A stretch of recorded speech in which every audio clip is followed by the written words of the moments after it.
TDP మాజీ మంత్రి పీతల సుజాత సంచలన ఆరోపణలు. డబ్బు లేదని దళితులకు సీట్లు ఇవ్వరా? పక్క రాష్ట్రాల వారికి ఎన్ఆర్ఐలకు సీట్లు ఇస్తున్నారు. చంద్రబాబుని కలవడానికి కూడా అవకాశం ఇవ్వడం లేదు. నేను 20 ఏళ్లుగా టీడీపీలో ఉన్న సీటు ఇవ్వలేదు. రేపు కార్యకర్తల సమావేశం ఏర్పరిచి నా భవిష్యత్తు కార్యాచరణ ప్రకటిస్తాను. చాలా కృతజ్ఞత చంద్రబాబు నాయుడు గారు అన్న, తెలుగుదేశం పార్టీ అన్న. ఎందుకంటే మా నాన్నగారు పార్టీ పెట్టినప్పటి నుంచి 82 నుంచి కూడా మా ఫ్యామిలీ తెలుగుదేశం పార్టీ సైనికుల్లా పనిచేశారు. మండల పరిషత్ నుంచి, మండల పార్టీ ప్రెసిడెంట్ నుంచి పార్టీకి కంటిన్యూగా చేసినటువంటి ఫ్యామిలీ. నాన్నగారికి రావాల్సినది నాకు లేడీ కోటాలో 2004 నుంచి ఆచంటలో సీట్ రావటం జరిగింది. మరి అప్పటికప్పుడు చంద్రబాబు నాయుడు గారు టీచర్ పోస్ట్కి రిజైన్ చేయించి నన్ను రాజకీయాల్లోకి ఆహ్వానించారు. చాలా శుభ పరిణామం. సో నేను అంతే కమిట్మెంట్గా తెలుగుదేశం పార్టీలో నేను పనిచేస్తూ ఉన్నాను. ఇప్పటికీ కూడా నేను పనిచేస్తున్నా. చాలా చాలా గౌరవిస్తాను నేను చంద్రబాబు నాయుడు గారిని, లోకేష్ బాబు గారిని, వాళ్ళ ఫ్యామిలీని, పార్టీని. ఒక కుటుంబం, మేమందరం కూడా కుటుంబం అనేసి నేను చాలా కష్టాలు కానివ్వండి, ఎన్నో అవమానాలు పార్టీలో కొంతమంది చేత పడ్డాను నేను. అయినా కూడా నేను ఎప్పుడు కూడా పార్టీని బయట పెట్టాలనుకోలే. ఇప్పుడు సీట్ల విషయానికి వస్తే చాలా నా మనసు అయితే చాలా బాధపడుతుంది. ఎందుకంటే ఈ రోజున మేము పేదవాళ్ళం. ఇప్పుడు ఎస్సీ సమాజ వర్గానికి సంబంధించి జిల్లాలో 3 నియోజకవర్గాలు ఉన్నాయి. ఈసారి అయినా సరే నాకు డెఫినెట్గా ఈ 3 నియోజకవర్గాల్లో ఒక మహిళా కోటా కానివ్వండి, ఒక మాల సామాజిక వర్గానికి సంబంధించి కానివ్వండి, నాకు ఎక్కడో ఒక చోట గౌరవ చంద్రబాబు నాయుడు గారు అవకాశం ఇస్తారని నేను చాలా ఆశించడం జరిగింది. ఎందుకంటే నా ఆశలో తప్పలేదు. నేను 20 ఏళ్ళుగా పార్టీ కోసం నిరంతరము వేరే ఆలోచన అనేది లేకుండా ఒక లేడీగా ఎక్కడికైనా సరే ఏ పార్టీ బాధ్యతలు అప్పగించినా కూడా నేను పని చేసుకుంటూ ముందుకెళ్తున్నా. మరి నాకు 2004లో ఆచంట నుంచి ఇచ్చారు, ప్రజలందరూ గెలిపించారు, పార్టీ సపోర్ట్ ఉంది, లోకల్ సపోర్ట్, అందరూ కూడా నన్ను ఎంత అభిమానించి గెలిపించి అసెంబ్లీకి పంపించారు. 2009లో నాకు బైఫర్గేషన్లో సీట్ ఇవ్వలేదు. అయినా సరే నేను ఎప్పుడు కూడా బాధపడలేదు. సార్ నిర్ణయానికే వదిలేసా. 2014లో చింతలపూడి నుంచి నాకు టికెట్ ఇచ్చారు. చాలా సంతోషంగా ఫీల్ అయ్యాను. నేను కష్టపడి తిరిగి అక్కడ ఉన్నటువంటి చింతలపూడి ప్రజలు, నాయకులు అందరూ కూడా గౌరవించారు. మరి నేను ఊహించింది నాకు మంత్రి పదవి కూడా ఇచ్చారు. దానికి కూడా నేను చాలా సంతోషించాను. ఊహించింది మంత్రి పదవి ఇచ్చారు. తర్వాత నుంచి నాకు 2015 నుంచి అసలైనటువంటి కష్టాలు నియోజకవర్గంలో కానీ కొంతమంది నాయకులు నన్ను టార్గెట్ చేయటం మొదలుపెట్టారు.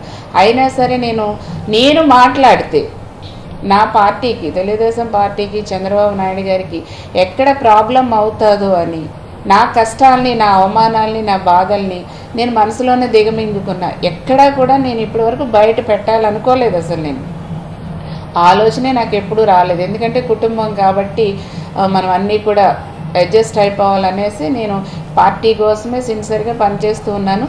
నేనేంటో, నా పనితనం ఏంటో అనేది రాష్ట్ర ప్రజలందరికీ తెలుసు. అంతేకాకుండా ముఖ్యంగా మా తెలుగుదేశం పార్టీ కుటుంబ సభ్యులకి తెలుసు, ముఖ్యంగా జిల్లా నాయకులకి తెలుసు, చింతలపూడి నియోజకవర్గ ప్రజలకు తెలుసు, ఆచంట నియోజకవర్గ ప్రజలు, నా సొంత నియోజకవర్గం భీమవరం నియోజకవర్గ ప్రజలకి, ఎంటైర్ జిల్లా అందరికీ కూడా తెలుసు.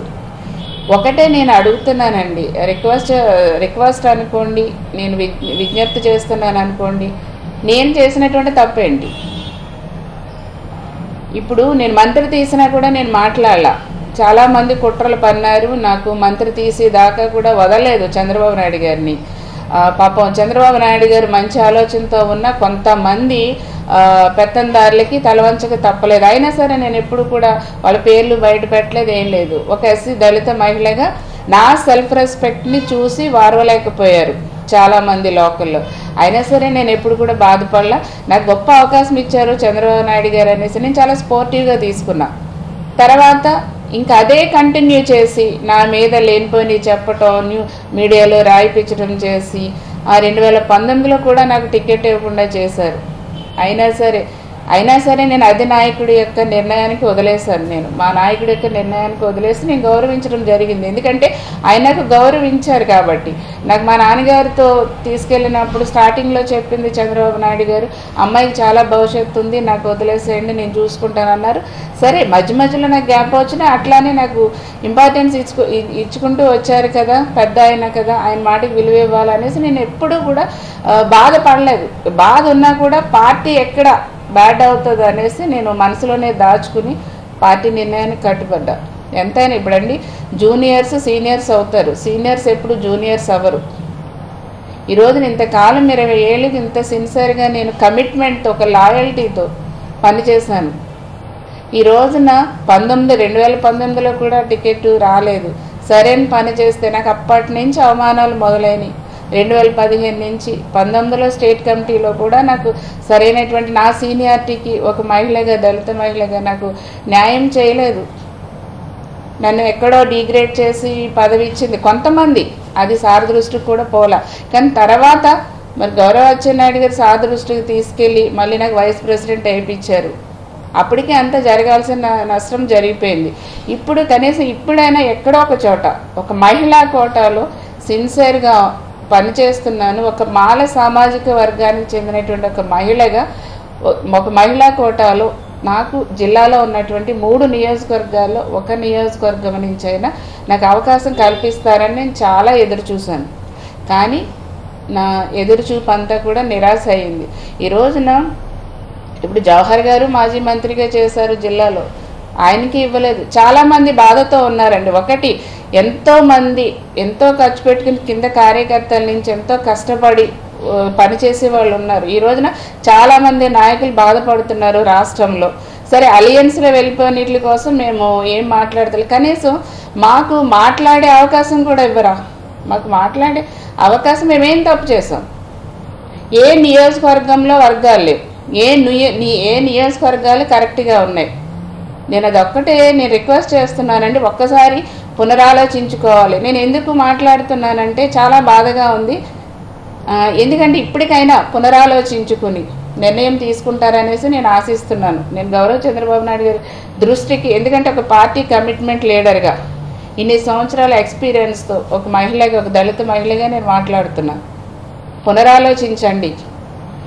నాకు ఇచ్చిన మీరు 2 సార్లు టికెట్ ఇచ్చారు పార్టీ, నాకు 2 సార్లు కూడా నేను గెలిచాను. పోనీ సుజాతకి ఎప్పుడు టికెట్ ఇచ్చినా ఓడిపోతుంది, ఎక్కడ చూసినా వర్గాలు పెట్టేసింది, రోడ్డుకు వచ్చి ధర్నాలు ఇవన్నీ చేసేస్తున్నారు అని అంటాక లేదు కదండి. నా మీద ఎన్ని అబాండాలు వేసినా కూడా నేను చాలా సైలెంట్గా ఉన్నా. ఎందుకంటే నాకు మీరు ఇంత లైఫ్ ఇచ్చారు కాబట్టి, చంద్రబాబు నాయుడు గారు పార్టీ నాకు ఇంత లైఫ్ ఇచ్చింది కాబట్టి నేను ఎక్కడా కూడా నా వల్ల పార్టీకి చెడ్డ పేరు రాకూడదు అనేసి నేను చాలా పేషెన్సీగా ఇన్ని సంవత్సరాలు కూడా పనిచేస్తున్నా, ఇంకా పని చేస్తా. కానీ దయచేసి అందరూ చాలా బాధపడుతున్నారు. దయచేసి ఒకసారి పునరాలోచించండి. ఈ రోజున ఎన్ఆర్ఐలు వచ్చేస్తున్నారనో, లేకపోతే ఇంకొకరు పక్క రాష్ట్రాల నుంచి వచ్చేస్తున్నారనో, వీళ్ళంతా నిలవరండి, నిలకడగా ఉండండి. ఎప్పుడు కూడా పార్టీకి సిన్సియర్గా కష్టపడి గుడ్డలు చించుకుని పార్టీకి పనిచేసే వాళ్ళే ఎప్పటికీ పార్టీకి నిలబడతారు. ఈ రోజున ఎవరెవరో ఏదని, ఈ రోజున పేదోళ్ళు, మేము దళితులంటే పేదోళ్ళే కదండి. ఈ రోజు